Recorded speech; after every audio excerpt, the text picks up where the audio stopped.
We have with us spokesperson Winston Casio joining us via Zoom. Magandang umaga, Spokes Casio. Thank you for joining us. Magandang umaga and thank you for having me again, Angelo and Angela. Yes, of course. Yes, Spokes, I'd like to ask, ano po yung reaction nyo sa Pogo ban? Was this something you expected and mas mapapadali po ba ang trabaho nyo? Yeah, actually we're quite excited. No? Mas tuwang-tuwa po kami sa nangyari nito sapagkat ibig sabihin ho nito, makukuha na ho namin yung 100% na cooperation ng iba't ibang mga ahensya para labanan ho natin ito at may pesara. Bear in mind that we've got a good idea where they are. Meron ho tayong mga listahan kung nasaan sila.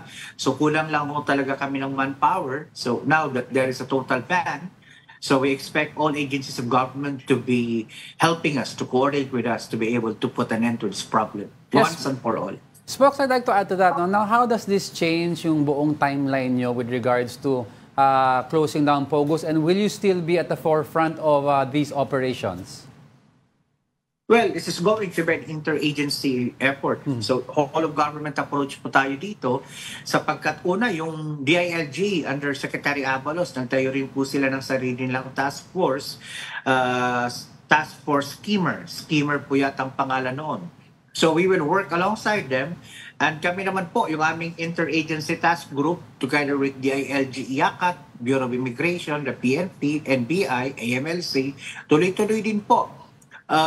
We've got a list of 58 illegal Pogos out there. So hopefully we'll be able to close all of them within the next few months. And I think with the help of all agencies, kaya ho natin ito. We've got enough time to be able to put an end to this problem by December. Spokes, ito pong pronouncement ni PBBM yesterday regarding po nga sa illegal pagban ng mga illegal Pogos. Is this something you have expected na po? May prior information na po ba kayo?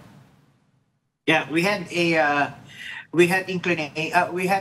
feeling that there would be a total ban kasi last week we were the presidential management staff together with, I think, PCO asked for our inputs in relation to this problem. And our executive director, Undersecretary Gilbert Cruz, submitted our recommendation, our outline, our briefer in relation to this Pogo problem. Kaya nung weekend, fairly confident ako, personally, na merong ganitong pronouncement na lalabas kahapon. I'd like to add that, Spokes, starting December after the end of the year, yun po ang effectivity ng bawal na po ang Pogo. So henceforth, moving forward, lahat po ng mga Pogo operations, kahit wala po silang illegal na ginagawa, they will also be tagged already as illegal. Is that correct? Well, actually, if I get the message, the President right, starting yesterday po. Okay. So, Yes. dapat, Kasi may... PAGCOR was given up until the end of the year to wind down. So, ibig sabihin, kinakailangan mag-meeting na po yung iba't ibang ahensya, PAGCOR, PAOK, PNP, DILG, DOJ, and all. So, we need to come up with a workable plan on how to implement the marching order of the President. Right.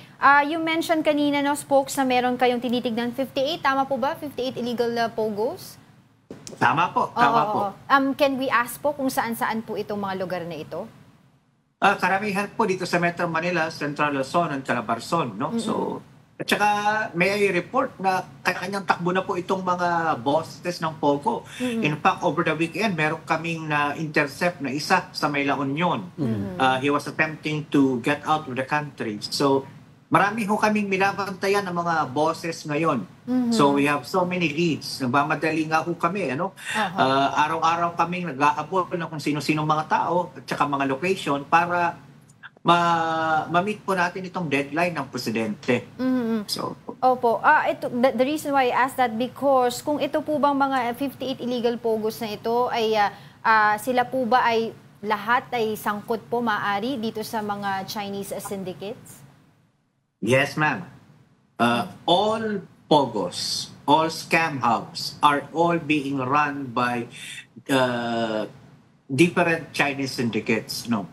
yung Pujan group nga po na pinatatakbo ng pamilya nila Alice Guo at ng kanilang mga partners, sila po yung pinakamalaki. Kaya lang, bago pa po itong Pujan Gang, matagal na hong may isang criminal organization ng mga Chinese na nandito sa Pilipinas. Way back, early 2000 pa po, meron ng mga grupo ng mga criminal syndicates sa pinapatakbo ng mga Chinese dito. Tapos naging when the Pogos were allowed to branch out of the export processing zones, sila po yung pumasok dito sapagkat matagal na nga po silang may mga network dito sa Pilipinas. Okay, taking this opportunity na rin po, spokesperson, para itanong na rin po kayo tungkol po dito kay suspended Mayor Alice Guo, doon po sa kahapon po, yung probe po na supposedly nandoon siya pero hindi po dumating. Ano pong update niyo po dito? Well, yeah. Nakakalungkot na magpasangga ngayon, hindi pa po sila nagsasabit ng kanilang counter affidavit. Pero kahapon nabigyan sila ng pagkakataon sapagkat kami po, yung Estado, the government provided supplemental affidavits galing doon sa apat nating additional na mga witnesses at saka meron tayong dinagdag na isang Pilipina na iaabla rin po natin sapagkat identify po namin na yung Pilipinang ito na napakawalan na ay siyang HR, yung nagre-recruit ng mga biktima o yung nagre-recruit ng mga scammers para doon sa Sunyuan, sa Waupu. So dahil po doon sa mga supplemental affidavits na yon, nabigyan sila ng hanggang August 6 para mag-submit ng kanilang counter affidavit. Pag wala pa rin po silang isubmit by then, they will lose their chance to be able to provide a counter affidavit. Ito pong supposedly tumata yung illegal recruiter na nabanggit nyo, spokes. Ito po ay aside, bukod pa doon sa 4 new witnesses na isinama nyo kahapon? Yes, ma'am. Meron tayong kinasuhan kasi Pilipina doon sa Sunyuan nung inquest. Kaya lang sa kakulangan ng ebidensya na RFI po siya, recommended for further investigation. No? So nakakuha na po kami ng karagdagang mga ebidensya. Nakasuhan na po siya kahapon. Nasampahan po siya kahapon. Ito pong 4 new witnesses, ito po ba yung mga Pilipino din? Yes, Angela. There's our 4 Filipino witnesses. How are they going to help po dito po sa kaso? Sila po yung nakapag-provide, nakapag-identify kung papaano yung mechanism of scamming mula sa recruitment hanggang doon sa scamming sa loob ng Sunyuan at saka ng Waupu. Ito ay mas nagpapalakas sa aming contention, sa aming aligasyon, na talaga yung Waupu was created for the purposes of scamming activities. Hindi po talaga siya real estate, kundi yung namili sila ng mga lupan, so on and so forth. Pero yung end goal nila ay magtayo ng scamming hub dyan sa Bamban. Yes, folks, I'd like to ask, you mentioned kasi kanina na one of the biggest groups po ng syndicate dito na nagpapatakbo ng illegal pogo ay yung grupo po nila Mayor Alice Guo. I'd like to ask if is she at the top of the food chain po with regards to those running these scam hubs, or meron pong mas mataas na tinitignan tayo na possible na all the way that could link up to other countries? Yeah, she's not the highest, no? Si Alice Guo is just the tip of the iceberg, so to speak. Her entire family is involved in all of these scamming operations, not only in the Philippines, but all the way to the Golden Triangle. We can see their tentacles all the way to Cambodia. In some instances, I think there were reports of seeing them in Laos also. There were pretty sure that they've got operations in Cambodia as well. So yung pamilya nila, ito talaga yung negosyo, pero may mga business partners pa po sila. So yung daddy po ni Mayor Alice, definitely kasama po dito? Yes po. Yung kanilang, kaya nga po, ang sabi ni Senator Gatchalian, siya ay naniniwala na posibleng yung ama mismo ni Alice Guo ang financier ng kanilang criminal organization. Okay.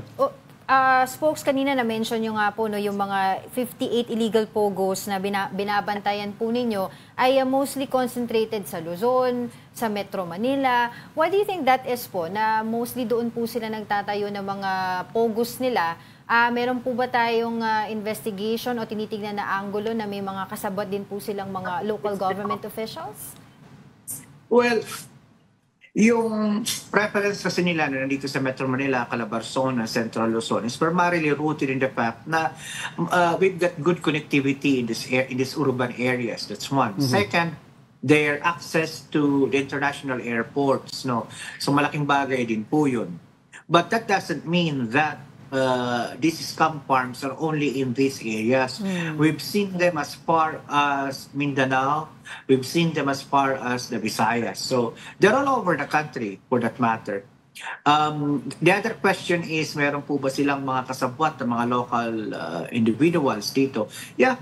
They've aligned, they've coalesced with local syndicates as well, who are into gambling, who are into other forms of criminal activities, no? And there are good reports, we've seen good reports that some local government officials have been co-opted by simply looking the other way. Hindi naman po sila directly involved doon sa operation ng scamming. Kaya lang, they have been able these scamming activities because they have provided permits, they've chosen to make the application process easier for these scam farms. Siguro lastly na lang po, Spokes, kamustahin namin yung mga na-rescue po ninyo dito sa mga illegal pogos na ito na mga tortured victims? Well, okay naman po sila. In fact, a good number of them have underwent a medical legal examination, likewise psychological evaluation. So the cases are ongoing, so they'll still be here in the country for the next few months up until the time that the cases concludes. Then hopefully by the time we'll be able to send them home to their countries at the expense of the Philippine government. And siguro mensahe po kung meron po kayo para po kay Mayor Alice Guo, kung sakasakaling nakikinig po o nanonood siya. Well, I hate to be in her shoes, no? This is a consequence of the wrong choices that she made.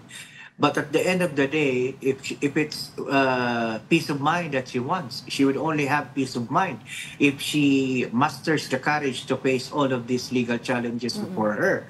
Kasi hindi pwedeng tago po siya ng tago. Wherever she goes, the arm of the law, the long arm of the law will go after her. Even if she goes to China, we will have to talk with our Chinese counterparts. Kung saan man po siya magpunta, may clean up po yung mundo niya.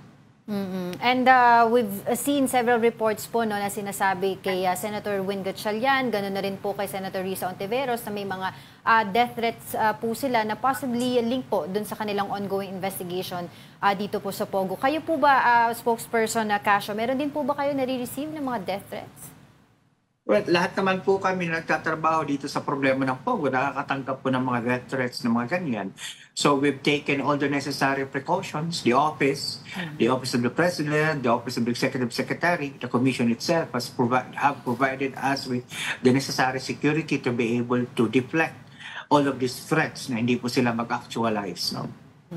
All right. With that, thank you very much for joining us, PAOK spokesman Winston Casio. Good morning.